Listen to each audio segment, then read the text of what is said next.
Trajimos una Biblia, hermanos. Les invito a que la tomemos con la mano derecha, si es posible, la ponemos en alto y decimos: la palabra de Dios contenida en este libro es la verdad que acepto creer, es la enseñanza que me comprometo a seguir y es la esperanza que me atrevo a confesar. Nada me impide recibirla, nadie me evitará que la haga parte de mi vida y por ningún motivo dejaré de proclamarla. Estoy aquí para leerla, oírla y vivirla diariamente. Amén. Señor Santo, gracias por tu palabra preciosa. Señor, te pido que dirijas nuestras vidas y que nos controles a todos, nuestro pensamiento, nuestra mente, Señor, para estar atentos a tu voz, a tu palabra y de esa manera recibir bendición, la que tienes hoy para nosotros. Háblanos, Dios, por favor, que nada ni nadie te interrumpa, ni nosotros mismos nos interrumpamos, sino que Santo Espíritu, Señor, tenga libre camino hacia nuestra conciencia para bendecirnos, convertirnos, transformarnos un poco más. Te lo pido en Cristo Jesús. Amén. Amén. La gran responsabilidad humana se llama el sermón de hoy, hermanos. Está basado en Romanos 1, versículos 18 al 22. Solamente esos versículos 18, 19, 20, 21, 22, 5 versículos. Están en la pantalla, me parece, esos versículos, pero usted puede buscarlos en su Biblia y los leemos juntos. Ahora no necesitamos lectores profesionales como cuando estudiábamos el libro de Éxodo, ¿verdad? Porque son lecturas breves. ¿Ya lo tienen? ¿Lo leen conmigo? Dice así, juntos: porque la ira de Dios se revela desde el cielo contra toda impiedad e injusticia de los hombres que detienen con injusticia la verdad. Porque lo que de Dios se conoce les es manifiesto, pues Dios se los manifestó. Porque las cosas invisibles de Él, su eterno poder y deidad, se hacen claramente visibles desde la creación del mundo, siendo entendidas por medio de las cosas hechas, de modo que no tienen excusa. Pues habiendo conocido a Dios, no glorificaron como a Dios, ni le dieron gracias, sino que se envanecieron en sus razonamientos y su necio corazón fue entenebrecido. Profesando ser sabios, se hicieron necios. Amén. Gracias, Señor. Háblanos, por favor, te lo pedimos en Jesús. Amén. Miren, hoy tenemos un factor de dificultad más alto, de que ya están llegando los jóvenes. Y ahorita empieza el relajo y los papás allá afuera y mi hijo, qué bonito que viniste, todo picoteado y no sé qué, ¿cómo te fue? Y a lo mejor algunos de ustedes son papás y vinieron por un joven, pero están aquí adentro, y entonces todo eso va a ser necesario un esfuerzo mayor para ustedes, poner atención, yo también, y juntos estudiar la palabra del Señor. Recuerdan ustedes, la carta de Pablo a los Romanos, ya dijimos, es la carta por excelencia teológica que maneja la doctrina de la salvación. Sería bastante grave que como iglesia no estudiáramos la carta del apóstol Pablo a los Romanos todo el tiempo. Es decir, yo digo, eso enseñó en el seminario de nuestra iglesia, yo digo que todo sermón que predica un pastor debe tener el mensaje del evangelio, si no, no es un sermón evangélico. Todo sermón debe incluir que Dios tiene un plan, todo sermón debe incluir que los hombres tenemos un problema que es el pecado, todo sermón debe incluir que Dios tiene una solución que es Cristo, y todo sermón debe incluir que el hombre tiene que hacer una decisión de aceptar a Jesucristo, y eso está en Romanos. Entonces no importa si predico de Génesis o de Malaquías o del Apocalipsis o de Efesios, de alguna manera siempre predicamos Romanos, porque es la doctrina básica de toda la fe, es la doctrina básica de la teología cristiana. ¿Sí me explico? La doctrina de la salvación. Por esa razón, ahora que estamos estudiando Romanos, espero yo que estemos recibiendo bendición, pero evidentemente se trata de cosas que en otros sermones hemos visto, porque Romanos está metido en toda la Biblia, porque su mensaje es el mensaje fundamental de la fe, que es el mensaje de salvación, ¿de acuerdo? Pero ahora el tema de esta porción de Pablo es muy importante y creo que resuelve algunas dudas que tenemos los cristianos con respecto a este asunto de la salvación por gracia y la decisión humana y esas cosas. De hecho, resuelve para mi gusto la controversia que existe el día de hoy entre calvinistas y los que no somos calvinistas, pero de una manera me parece contundente, y por eso vamos a entrarle entonces a Romanos 1, 18 al 22, y el tema es la gran responsabilidad humana. La mujer que me diste, ¿quién dijo esa frase, hermanos?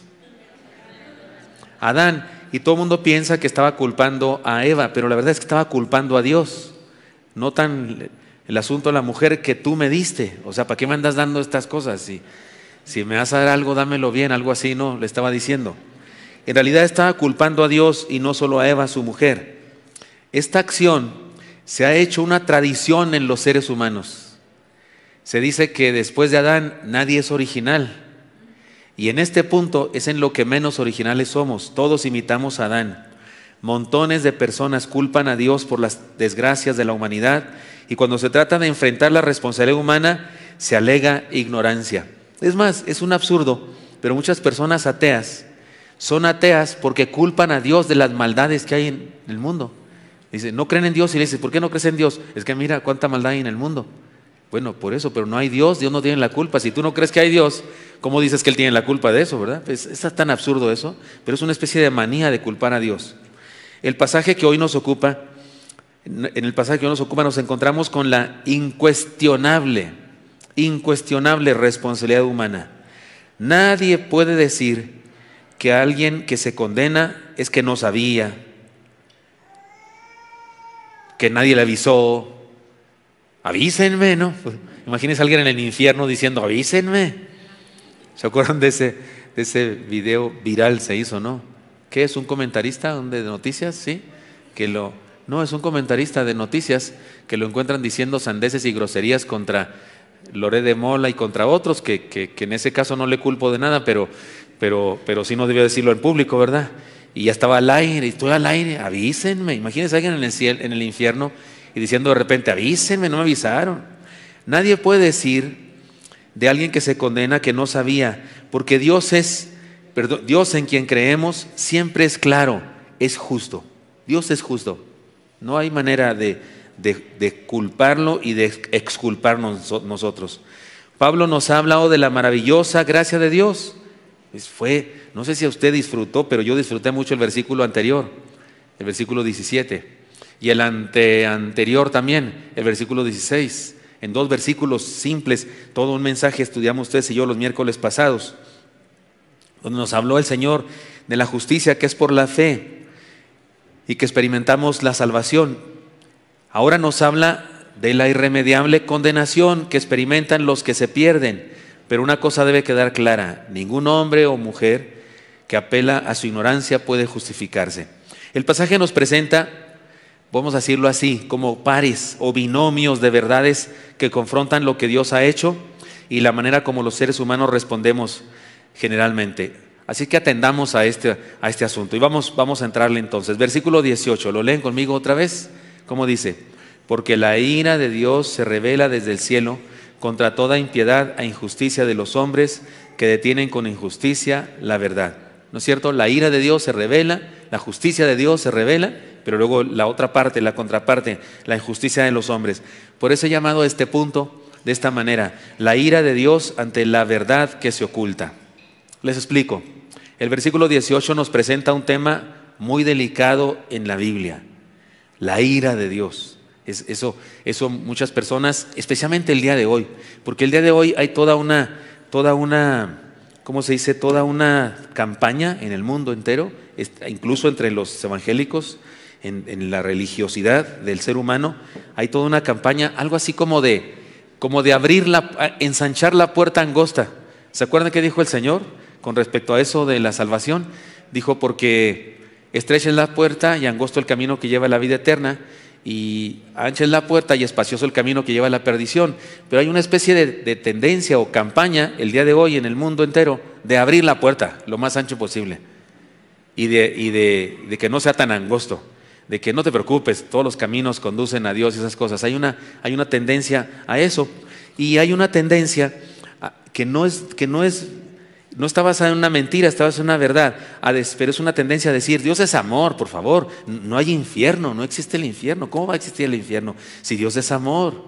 Y eso de la ira de Dios, Dios no tiene ira, Dios ama a todos, pero la Biblia habla de la ira de Dios.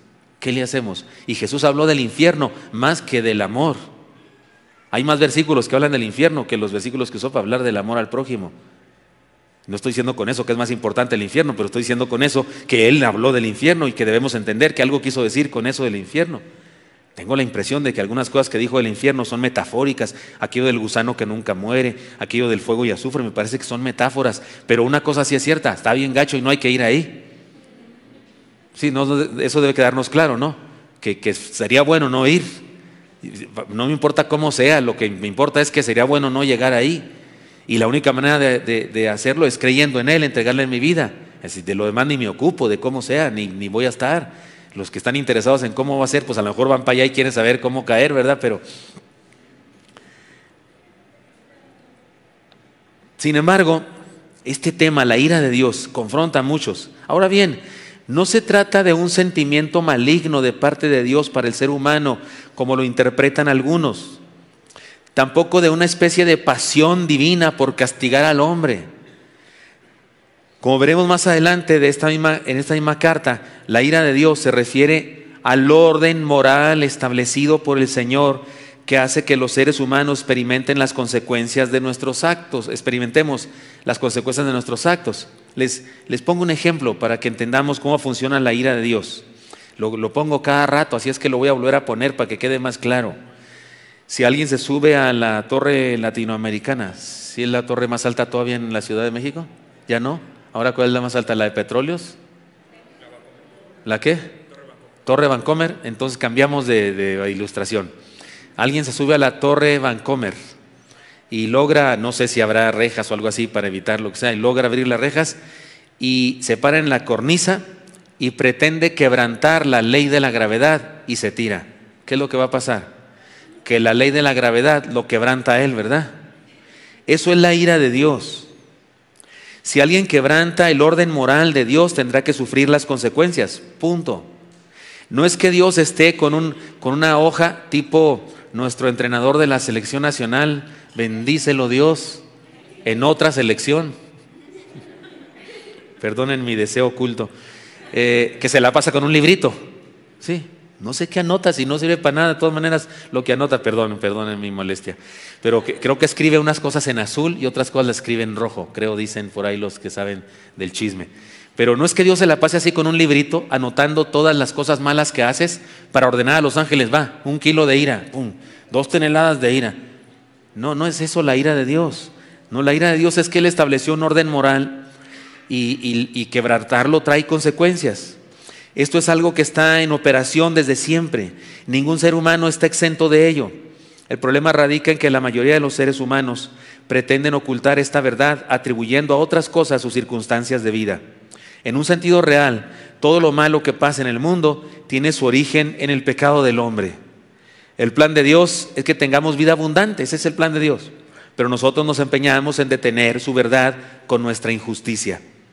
Después de hablarnos de la gracia y de la maravillosa experiencia de la justificación, porque nos lo dijo el versículo pasado, ¿no es cierto? Nos habló de eso, de la justicia, que dijimos que era sinónimo en ese versículo de gracia de Dios.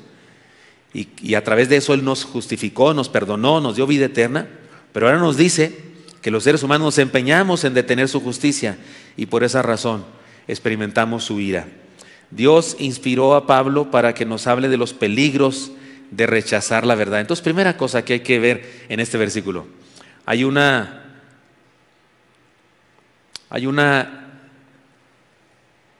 mecánica o una ira de Dios por la que Él estableció un orden moral y los seres humanos nos empeñamos en quebrantarlo y eso nos hace acreedores de la ira de Dios. Pero la cosa no queda ahí, bendito sea el Señor. Sigamos adelante con otra enseñanza, la revelación de Dios ante la responsabilidad humana.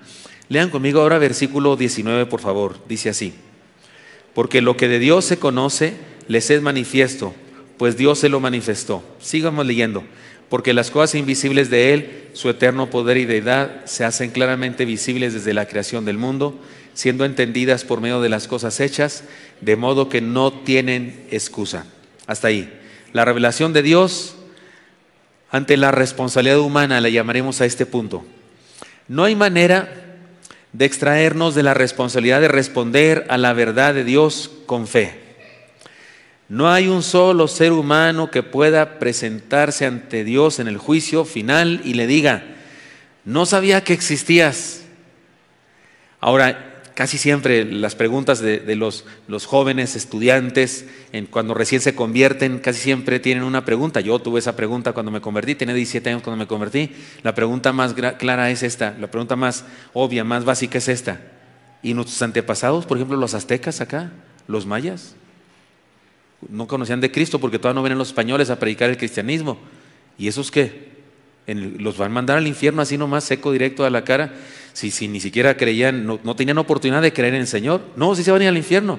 Si alguien me dice que no se van a ir, por supuesto que se van al infierno. Si no creyeron en Dios, en el verdadero Dios, en el infierno. No hay manera de salvarse sin creer en Dios. Porque si fuera así, que si alguien ignora, entonces ya no tiene culpa. Entonces mejor no prediquemos de Cristo. No, pues ¿para qué les predicamos? Los mandamos al infierno, porque donde no acepten. ¿Sí me expliqué?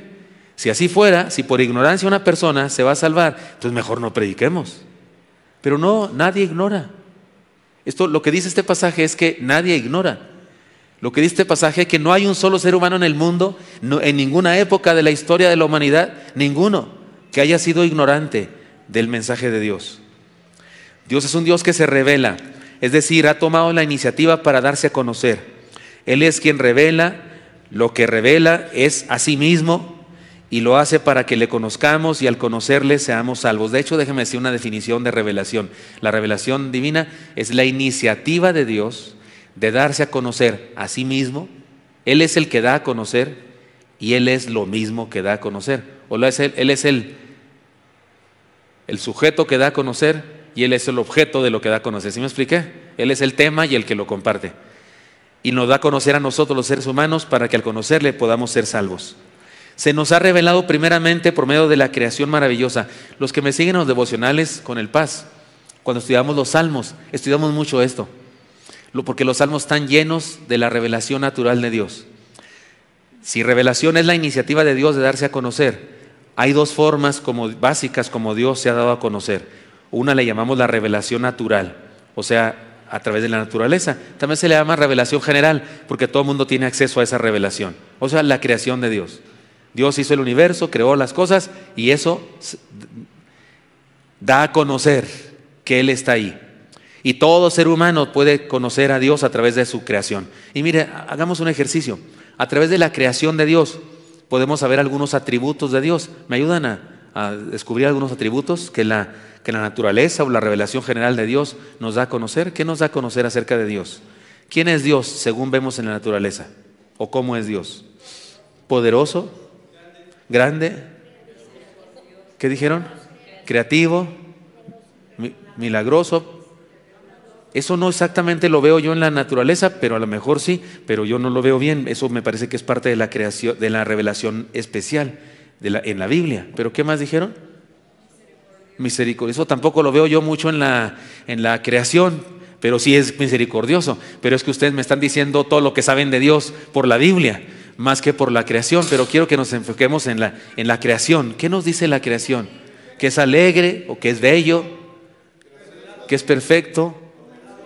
Gracioso, da en abundancia, ordenado, sin duda el orden es algo maravilloso que se ve en la creación, que es lógico, bueno, me parece sabio, detallista porque hace cada cosita, yo digo que sí, sentido del humor, si no vea usted las lagartijas correr paradas, a ver si no lo pudo haber hecho un Dios serio, ¿verdad? Lo tuvo que haber hecho un Dios lleno de sentido del humor. Ingenioso. La revelación nos dice cosas. Hay cosas que no nos dice la revelación de Dios natural, la revelación natural. La revelación natural de Dios no nos dice, por ejemplo, que Cristo murió en la cruz. Eso no está en la revelación natural, no está escrito en ningún lado. Por eso decía, porque algunos de ustedes me empezaron a decir todos los atributos de Dios que se saben, pero estoy pensando solamente en la revelación natural. Sí, Dios se ha revelado y nadie es ignorante de eso. Podemos hablar de la revelación natural, esa que todo ser humano tiene. Ahora, además de la revelación natural, Dios se ha revelado de una manera especial, se le llama eso la revelación especial, justamente. Y Dios se reveló a través de la historia de un pueblo, el pueblo hebreo, a través de la vida de un hombre, el mismo Jesucristo, y a través de un libro. Podemos decir que aquí en este libro está toda la revelación especial. Y aquí sí, mis hermanas, aquí sí dice que Dios es perdonador, y aquí sí dice que Dios es misericordioso, y aquí sí dice que Dios tiene un plan para nosotros, que tengamos vida eterna.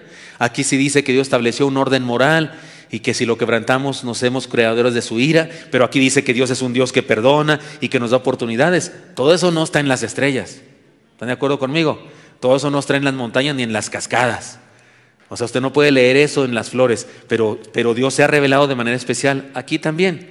Pero nadie está exento de responsabilidad. Ahora, una cosa sí es cierta. Dependiendo de qué nivel de revelación tengamos, seremos juzgados. Las personas que no recibieron la revelación especial y que solo recibieron la revelación natural serán juzgados por ese nivel de revelación. Y siempre pongo de ejemplo esto, y porque me parece muy contundente este ejemplo, porque alguno pensará, bueno, los antepasados, ¿cómo iban a creer en Cristo? Ciertamente no podían creer en Cristo, pero sí podían haber creído en el Dios único, creador del universo entero.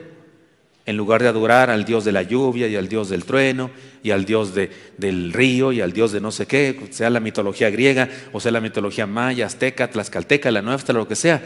Pero hay un ejemplo en la historia mexicana que es muy interesante. Les aconsejo que busquen en internet los poemas del príncipe poeta llamado Netzahualcóyotl.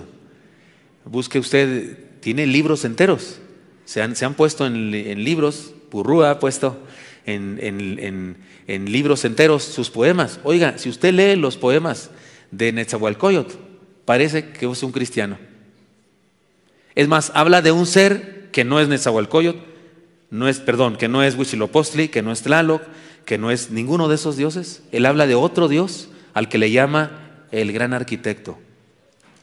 ¿Alguien ha leído los poemas de Netzahualcóyotl? Le llama así, ¿verdad? El gran arquitecto, el gran ordenador. Y no es ninguno de los dioses que él enseñaron desde niño en su escuela, llena de idolatría y de ídolos por donde quiera. No, él habla de otro, de uno que él descubrió, que es más alto que todos. Yo digo que ese amigo está en el cielo. Yo digo que ese cuate creyó en el verdadero Dios a través de la revelación natural. Descubrió que detrás de todo eso que le enseñaron había algo más que no era eso que le habían enseñado. De hecho, su poema más famoso, ¿cómo dice? Amo el canto del censontle, pájaro de 400 o 200, no sé, 400 voces. Amo el color del jade y el enervarte aroma del perfume de las flores. Pero más amo, ¿qué dice? Oiga, se aventó el gran mandamiento, la segunda parte del gran mandamiento. Pero más amo a mi hermana el hombre. Jesucristo dijo, y este es semejante a este otro, ama a tu prójimo como a ti mismo. Y este cuate descubre el principio de la vida en sociedad, amar al prójimo. ¿Cómo lo hizo? ¿Quién se lo dijo a este amigo? El Creador, a quien conoció a través de la revelación natural. Los calvinistas me quemarían en leña verde por lo que estoy diciendo. Porque ellos opinan que no hay tal cosa como la libertad humana para responder a la revelación de Dios voluntariamente y decirle sí. Ellos me quemarían en leña verde por lo que estoy diciendo, pero yo no puedo negar lo que dice la Escritura. Este pasaje dice que nadie tiene excusa y que a todos Dios se nos revela. Y en el nivel en que nos ha revelado, en ese nivel seremos juzgados, pero nadie tiene excusa. Entonces usted me dice, oiga, entonces puede haber personas que nunca recibieron el mensaje del Evangelio tal como dice, como me lo dijeron a mí, y que a lo mejor son salvos. Sí, tal vez sí. ¿No conoce usted personas allá en un rancho alejado no sé dónde que pues no son evangélicos? A lo mejor fueron enseñados en la religión popular, pero cuando usted platica con ellos, hablan de Jesús como si lo conocieran en persona. Yo sí he conocido así personas de esa manera. Y cuando platico con ellos, ni siquiera creen exactamente como creen en la religión popular, porque de alguna manera han descubierto, Dios se les ha revelado, y de alguna manera han descubierto, en medio de toda la idolatría que le enseñaron, han descubierto el meollo de todo, que es Cristo. Ahora, hay que decirlo y es que quede muy claro. Es predicar la revelación especial, lo que predicamos ustedes y yo, la palabra, podemos decirlo así, hace más sencillo al ser humano conocer al Señor. Sería mejor conocer la revelación especial que solamente la revelación natural. Por eso debemos predicar el Evangelio a todo mundo, para hacer más fácil que la gente pueda conocer al Señor. Pero aquellos que rechazan, le rechazarán de cualquier manera, porque es su voluntad de ellos, no de Dios, es su voluntad personal. De cualquier manera, nadie tiene excusa. Aquí el punto de Pablo es que no hay excusa. Dice, porque su eterno poder y deidad se hacen claramente visibles desde la creación, siendo entendida por todos de manera que nadie tiene excusa. Si aquella persona que dice, es que no sabía, es que no me dijeron, y el universo entero te lo dice a gritos, amigo, ¿qué te pasa? No puedes decir en el cielo, Señor, no me dijeron, no me dieron el plan de salvación, no me leyeron Juan 3:16, no me leyeron Romanos 3:23, Romanos 5:8 y Apocalipsis 3:20, ¿no? Sería el plan de salvación. Dios tiene un plan, Juan 3:16. El hombre tiene un problema, el pecado, Romanos 3:23. Pero Dios tiene una solución, Romanos 5:8. Más Dios muestra su amor. Y el hombre tiene que hacer una decisión, Apocalipsis 3:20. No me dijeron eso. Pero viste tu propia vida. O sea, ver, ¿cuántos son papás aquí? Yo digo que se necesita ser bien bruto para ser ateo y ser papá a la vez. O sea, nace tu chamaco y no puedes ver la gracia de Dios, ¿sí o no, papás? O sea, es una cosa maravillosa. Y los somos abuelos peor, no peor, peor. ¿Cuántos aquí somos abuelos? Ya.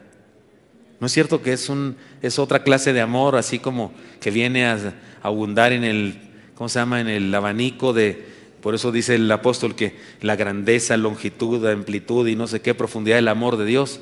Yo hasta que nació mi nieto entendí eso, de que hay más amores, más clases de amor, más maravilloso. Y alguien así que tiene hijos, nietos, y no puede ver a Dios, no puede percibir a Dios, necesita ser muy necio, en serio. Y no estoy hablando de un texto bíblico, estoy hablando de un acto de creación de Dios. Estoy hablando de una manifestación de la creación de Dios, que nos dice a gritos a todos los seres humanos que hay uno como Él. Por eso es importante. Se le atribuye, usted sabe que se atribuyen a los científicos de repente cosas que no necesariamente son ciertas. A lo mejor sí es cierta esta, pero se dice que Isaac Newton, cuando era joven, fabricó un sistema solar conectado por medio de cables y bandas a una bicicleta, y que él le daba vuelta a su bicicleta y que ese sistema solar en un cuarto giraba y esas cosas, y los planetas, y lo hizo de tal manera que con sus mecanismos que giraba, como se dice, en proporción cada uno, unos más rápidos, así, y que un científico ateo fue a su casa y que le dijo, oiga, qué maravillosa es esta, porque era un astrónomo, pero era ateo. Dijo, qué maravilla, ¿quién la hizo? Y que le dijo Isaac Newton, no, nadie, haya estado toda la vida. Nadie la hizo. ¿Cómo que nadie la hizo? No sea bruto. ¿Cómo le voy a creer eso? Pues ¿cómo no me va a creer si usted cree que el día de veras nadie lo hizo? Y está más grandote y es más perfecto y más lindo y usted cree que nadie lo hizo. Pues dije, como quiera me cree que nadie lo hizo. Yo eso de bruto y demás se lo estoy añadiendo yo pues ya de puro gusto. Pero así es la revelación de Dios. Entonces no hay excusa. Tercera enseñanza.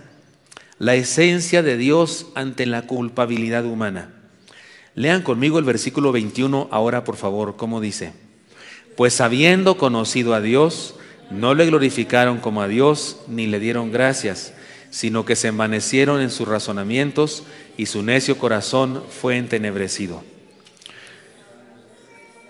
Se hicieron necios. Hasta ahí era, ¿no?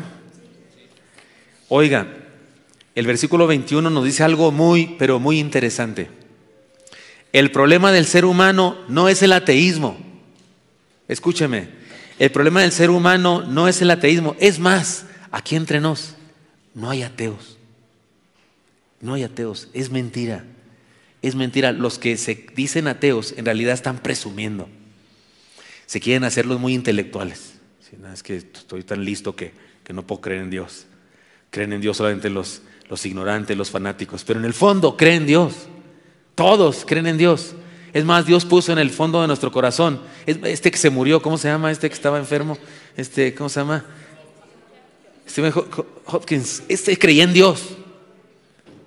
Es más, ¿sabe cuál era su problema? Estaba enojado con Dios porque lo culpaba de que estuviera así de enfermo.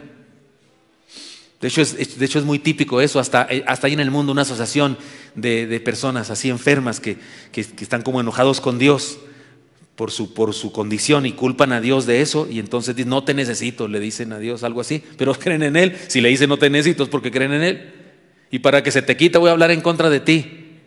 Pero en el fondo de sus corazones absolutamente creen en Dios. No hay ateos, es mentira. Dios puso en nuestro corazón de los seres humanos la conciencia de Él. Por eso cuando alguien dice que no cree en Dios, en realidad está haciendo un esfuerzo está lloviendo muñecas, ¿verdad? Preciosa, acá cayó tu muñeca, está viva, no te preocupes. Pequeñita, acá está. Entonces, quien dice que no hay Dios, ya dijimos, es un necio, pues. Pero quien dice que hay Dios, acuérdese lo que acabo de decir. El problema del ser humano no es el ateísmo. El problema del ser humano es la desobediencia. Quien dice que no hay Dios es un necio, pero quien dice que sí hay y vive como si no hubiera, es un pecador empedernido. Todo ser humano tiene conciencia de Dios. La fe en Dios no se tiene que enseñar a nadie. Todos nacemos con la convicción de un ser superior que hizo todas las cosas. Los científicos no pueden resolver este asunto, porque yo digo que Dios puso en el corazón, en la conciencia del ser humano, la conciencia de Dios. Y los científicos no pueden refutar eso, porque, oiga, donde quiera que hay seres humanos, hay conciencia de Dios. No importa si hubo seres humanos que crecieron allá en el polo norte, no sé qué, creen en Dios, de alguna manera, con idolatría y diferentes, pero creen en un ser divino o en seres divinos. Y los de allá en el África, no sé qué, en el cono sur, o en la parte sur, no en el polo sur, sino el cono sur, también creen en Dios. Donde quiera que seres humanos, creemos en Dios, porque el ser humano en su interior tiene conciencia de lo divino. El problema está en que algunos deciden rechazar esa idea y se rebelan contra Dios. Sin embargo, Dios es. No importa si creemos en Él o no, no importa si le adoramos o no, Él de todas formas está presente y se manifiesta en su creación. Los dioses inventados por los seres humanos solo existen si creemos en ellos. El Dios verdadero existe por sí mismo. ¿Cómo dice ese dicho muy popular mexicano? Que santo que no es visto, ¿qué? No es venerado. De hecho, si no es venerado, deja de existir. Deja de existir, ya no existe. Ya no existen los dioses griegos, ¿no? Ya no existen. Y como ya nadie los adora, ya no existen. Ya no existen los montones de dioses aztecas y mayas, ya no existen porque nadie los adora, no existen. O sea, existen porque les damos existencia a nosotros, porque creemos en ellos. Ahora es una existencia irreal, no existen de verdad. Pero el Dios verdadero que creó el universo, oiga, si todos los seres humanos del mundo nos ponemos de acuerdo y votamos a favor de que no exista, ¿qué cree? Sigue existiendo. No importa que digamos que no existe, Él es. De hecho, ¿no ha notado que su nombre eso significa? Yahweh o Jehová, que significa yo soy el que soy. ¿No le suena a esencia? Yo soy el que soy, no necesito que creas en mí para ser, ya soy por mí mismo.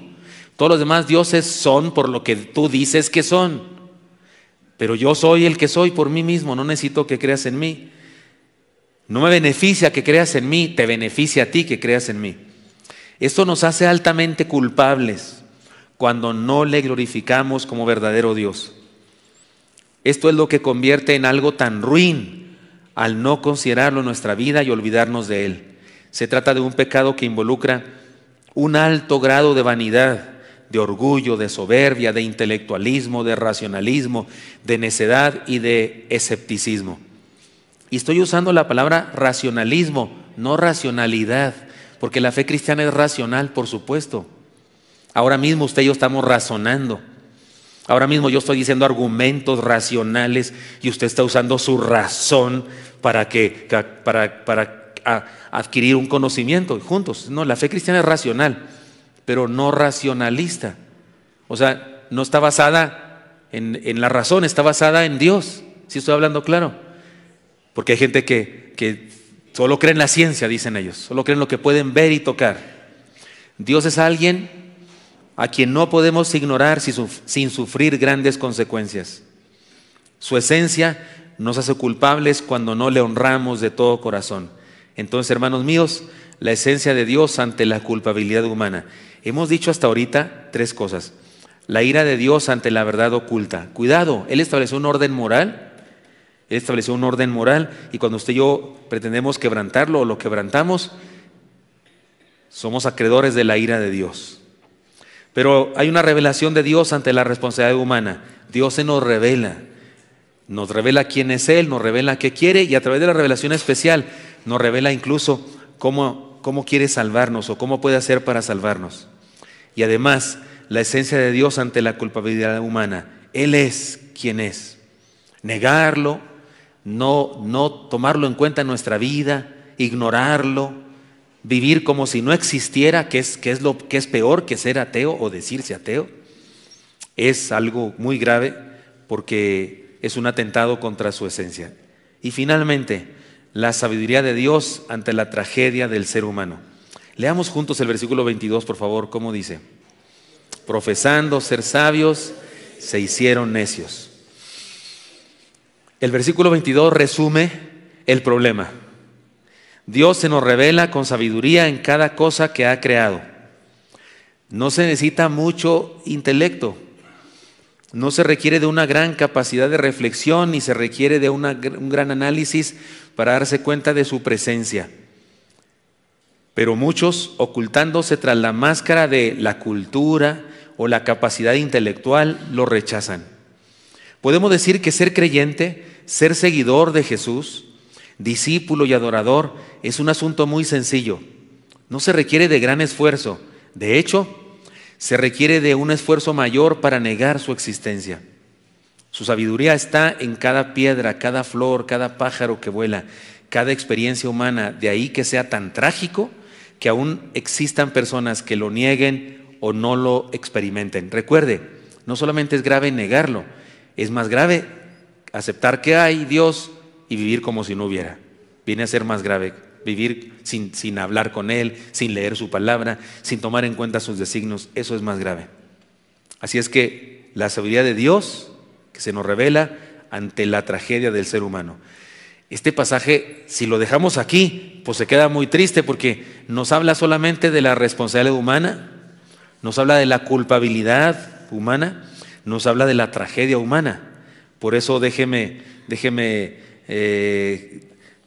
concluir este asunto haciendo una exhortación para todos nosotros, pero también con una ilustración que seguramente conocemos, pero que viene bien ahora. ¿Se acuerdan de aquellos dos individuos que van en el desierto? Y uno de ellos es ateo, no creyente en Dios, el otro es muy creyente en Dios, en su propia religión, y le va hablando al otro y el otro no acepta.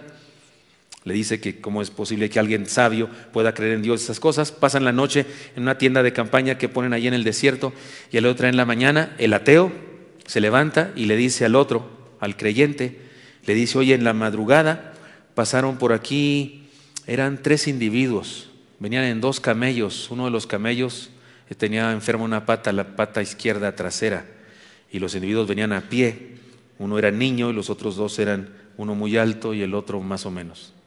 Y le dice: ¿de dónde sacas todo eso? ¿Cómo sabes eso? Por las huellas. Lo profundo de las huellas, según el peso de las personas, los camellos, sus huellas y la enferma porque la arrastra. Le dice: yo soy guía, conozco el desierto y puedo ver las huellas de la gente en el desierto. Y le dice: ¿y no puedes ver las huellas de Dios en el universo? ¿No puedes ver a Dios en este universo? ¿No puedes ver las estrellas y el sol y este desierto mismo? Esos animales que viste aquí, y los humanos también, los animales me refiero a los camellos, esos que pasaron por aquí, no puedes, tú mismo, tu inteligencia, tu capacidad para ver eso, ¿no puedes ver las huellas de Dios? De eso habla Pablo aquí. Así comienza su discurso. Mire cómo comienza el texto: porque la ira de Dios se revela. Vamos, voy a hacer algo que me parece indispensable. Vamos a Romanos. ¿Tiene su Biblia abierta usted? Vamos a Romanos, porque acuérdese que es una carta entera, entonces no podemos separar la verdad, aunque estudiamos versículo a versículo, pero debemos darle el contexto. Leamos desde el 16. Porque no me avergüenzo del Evangelio, porque es poder de Dios para salvación a todo aquel que cree, al judío primeramente y también al griego. Porque en el Evangelio la justicia de Dios se revela por fe y para fe, como está escrito: mas el justo por la fe vivirá. Y es en este contexto que ahora dice Pablo: porque la ira de Dios se revela desde el cielo contra toda impiedad e injusticia de los hombres, que detienen con injusticia la verdad. ¿Cuál verdad? Esta de la que nos acaba de hablar. Luego entonces, Dios es un Dios que se nos revela. Así comenzó este pasaje. Dios es un Dios que se da a conocer. ¿Para qué? Para esto que nos dicen los versículos 16 y 17, para salvarnos, para darnos su justicia, que es por la fe. En el universo hay un orden establecido por Dios y una verdad que descubrir y vivir. Dios se nos revela en medio de su creación y esto nos hace altamente responsables. El carácter eterno de Dios nos hace terriblemente culpables cuando no le glorificamos, y la sabiduría manifiesta en cada pequeña parte de su creación hace que nuestra vida sin Él sea una soberana tragedia. Pongamos atención entonces y contemplemos sus huellas en todo lo que ha hecho y glorifiquémosle solo a Él.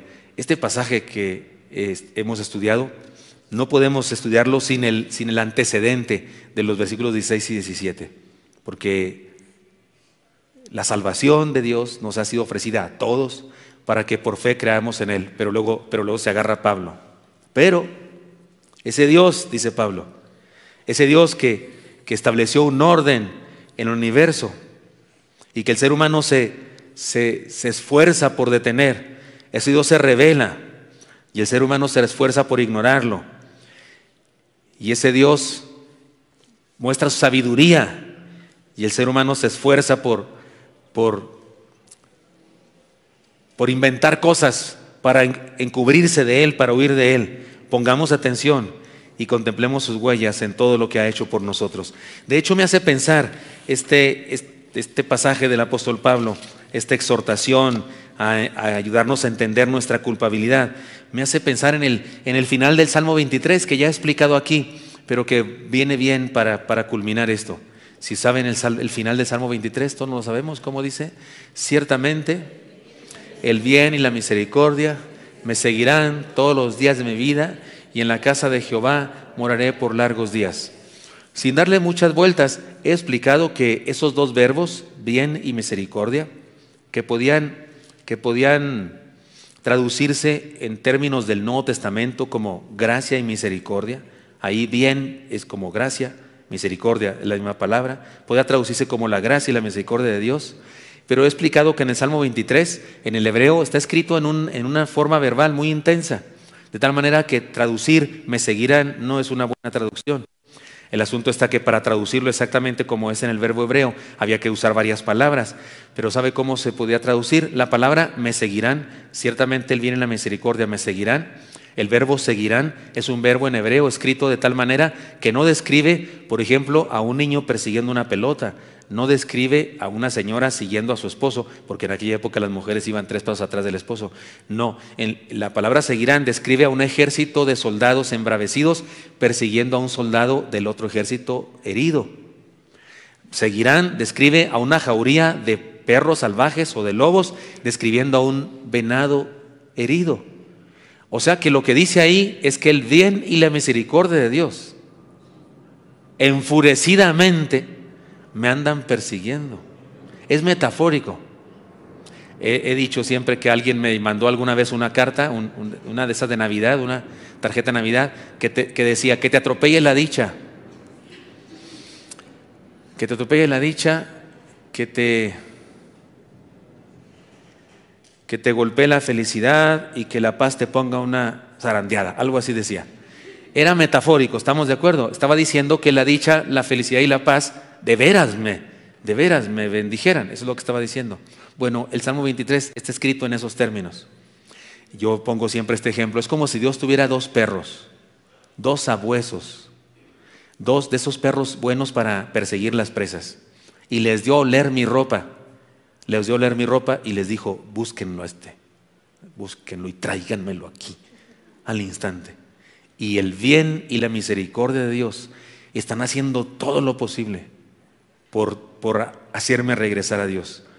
Aunque parece muy triste y termina muy triste, profesando ser sabios se hicieron esos. Bueno, termina triste porque ahí lo decidí terminar yo, ¿verdad? Porque había que seguirle el pasaje. Pero si seguimos el pasaje está peor. Lo que vamos a estudiar la próxima semana está peor. ¿Qué digo peor? Está peor. Porque se agarra toda la depravación del ser humano. Lo estudiaremos la próxima semana. Pero hasta ahí decidimos terminarlo. Pero este pasaje de Pablo es lo que nos está tratando de decir. Dios te está buscando. Nos dijo los versículos 16 y 17, porque quiere salvarte por medio de que creas, es por la gracia, pero a través de que creas. Pero hay un problema. El ser humano se empeña a ignorar su creación. El ser humano se empeña en ocultar su sabiduría. El ser humano se empeña y el ser humano entonces es responsable, altamente responsable y culpable. Por eso, ¿qué queda? ¿Qué enseñanza? ¿Qué moraleja? Como si fuera esto una fábula, que no lo es. ¿Qué moraleja nos debe quedar? Dejémonos atrapar por la revelación de Dios. Experimentemos esta revelación de Dios. Él ha intentado por siempre revelársenos, darnos a conocer quién es Él, qué quiere de nosotros. Pues dejémonos envolver de su revelación. creamos en Él, conozcámoslo mejor, hagámoslo parte de nuestra vida, de cada instante de nuestra vida, no solamente los miércoles, interrumpiendo nuestra semana, no solamente los domingos, sino cada instante, ahorita que vayamos a la casa y cuando estemos allá en casa y mañana temprano que vayamos al trabajo, la escuela, donde quiera, llenémonos de Dios, porque Él es lo que está buscando, ha tomado la iniciativa de revelársenos y nos ha hecho por tal motivo altamente responsables. Y si no recibimos su revelación, absolutamente culpables. Pero no se preocupe, usted y yo creemos en Él ya, amigo, hermano, ya la hizo, ya está de este lado, gloria a Dios. Ya nomás déjese querer más y más, ¿verdad? Cada día. Y qué bueno que tiene esa lucha, es maravilloso tener esa lucha.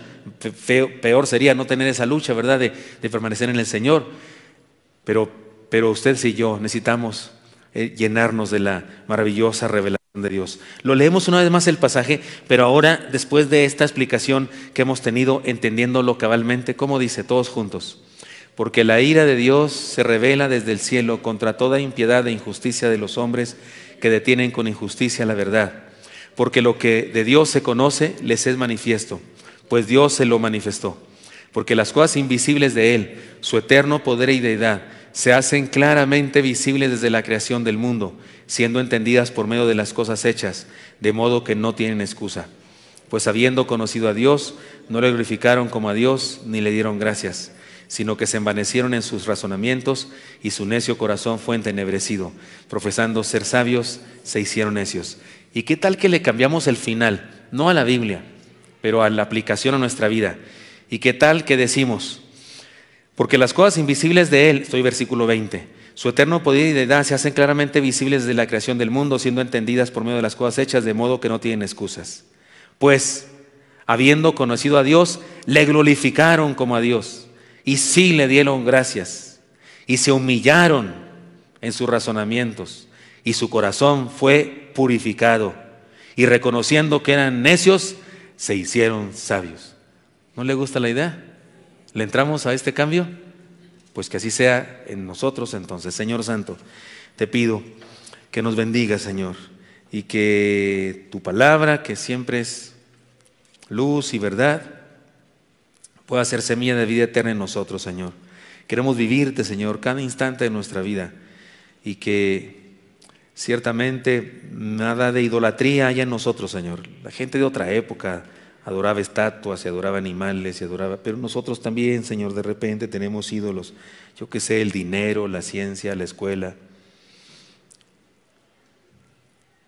No sé, alguna persona a la que idolatramos. Ciertas filosofías o ideas, cosas. Señor, perdónanos, tú eres el centro de la vida, tú eres el centro del universo. Queremos conocerte a ti, Señor, y conocerte cada día más y conocerte mejor, entender qué quieres de nosotros y vivir, Señor, conforme a tu voluntad. Y permítanos compartir esta verdad, Señor, con la gravedad que significa a otras personas, con lo serio que es, Señor, no aceptarte, no tenerte en cuenta en la vida. Permítenos compartir esto, Señor, con la urgencia que se requiere a otras personas que necesitan conocerte. Y gracias, Dios, porque ciertamente nosotros reconocemos nuestra necedad, hemos reconocido nuestra necedad y hemos aceptado que nos haga sabios, Señor, sabios por la fe. Bendice a mis hermanos y mis hermanas, a cada uno. Te lo pedimos en Cristo Jesús. Amén.